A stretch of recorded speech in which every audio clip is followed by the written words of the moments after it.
Hello আমার প্রিয় ছাত্রছাত্রী বন্ধুরা, আমি তোমাদের অমিতাভ স্যার। সবাইকে আমার YouTube channel practical and theory ক্লাসরুমে স্বাগত জানাচ্ছি। আজকে তোমাদের জন্য আরও একটা ম্যাজিকের মতো জিনিস নিয়ে এসেছি, যদিও সেটা একটা পড়াশোনার বিষয়ের মধ্যেই পড়ে, যেহেতু ভৌত বিজ্ঞানের সমস্ত পড়াশোনার বিষয় এখানে আমরা আলোচনা করব। এবার এখানে আমরা একটা কনিক্যাল ফ্লাস্ক রেখেছি, তার মধ্যে নিয়ে নিচ্ছি কিছুটা জল। এটা পাতিতে জল নিলেও পারো বা এমনি ট্যাপ ওয়াটার নিলেও হবে। রাখলাম, এর মধ্যে একটা লবণ যোগ করছি। কি লবণ যোগ করছি সেটা আমি পরে জানাবো তোমাদের। লবণটা যোগ করার পর এবার আমরা এটাকে একটু সেক করে নিচ্ছি, যাতে লবণটা ভালো মতোভাবে গুলে যায়।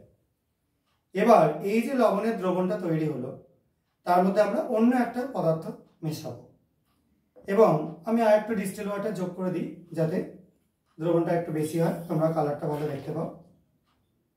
এবার এটার মধ্যে আমি এখানে একটা তরল রাখা রয়েছে বা লিকুইড রাখা রয়েছে, সেটা যোগ করছি। দেখো কি কালার চেঞ্জ হয়, দেখতে পাচ্ছি সবাই কি কালার চেঞ্জ হচ্ছে। আস্তে আস্তে সেটা হয়ে যাচ্ছে কি ভায়োলেট কালারের বা বেগুনি কালারের।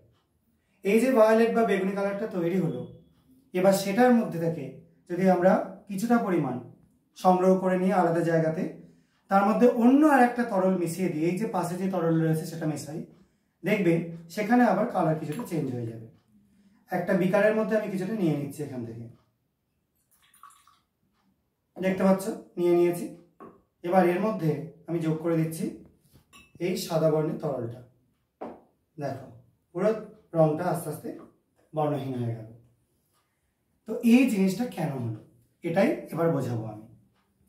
আমরা প্রথম এখানে ডিস্টিল ওয়াটারটা নেওয়ার পর তার মধ্যে যে লবণটা যোগ করেছিলাম সেটা হচ্ছে সোডিয়াম সালফাইড Na2S।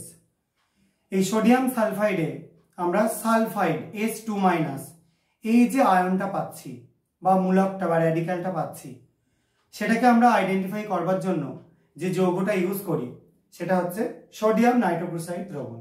এই যে কালারের দ্রবণটা দেখতে পাচ্ছি ইয়েলো কালারের, এই দ্রবণটা ইউজ করি। এটা দেওয়ার পর কি হয়ে যায়, এরকম একটা ভায়োলেট কালার হয়ে যায়, অনেক সময় একটু লালচে কালারও হতে পারে।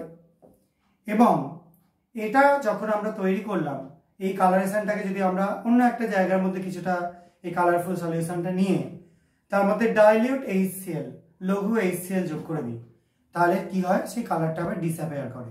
কেন? HCl যোগ করবার পর H2S গ্যাসটা আবার বেরিয়ে চলে যায়, যার জন্য কালারটা আস্তে আস্তে চলে যায়। এবং এটা খুব ভালো একটা পরীক্ষা সালফাইড মূলক H2- এই মূলকটাকে আইডেন্টিফিকেশন বা শনাক্তকরণের জন্য। তো আজকে আমার আলোচনা এইটুকুনি থাকছে। তোমাদের যদি এই ভিডিওটা ভালো লেগে থাকে তাহলে চ্যানেলটাকে সাবস্ক্রাইব করো এবং ভিডিওটাকে লাইক আর শেয়ার করার চেষ্টা করো। সবাই খুব ভালো থেকো, সাবধানে থেকো। আজকের জন্য এটুকুনি, বাই।